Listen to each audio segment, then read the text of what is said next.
Okay, what if we wanted to find the z-score that went with a given probability? So like in this that we're looking at, we can see that we want to find what the z-score is, what this number is right here on this black line, for what would give us an area in the bottom half of 0.04 or 4%. So this is 4% of this entire area.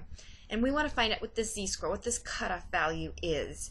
So what we need to do is we need to find what area goes with the z-score. And all we know is this 0.04. So what we're going to do is we're going to look this 0.04 up in our table. So we bring up our table and we're to the left so we can just look up this number. If we were looking for the right, we'd have to reverse it.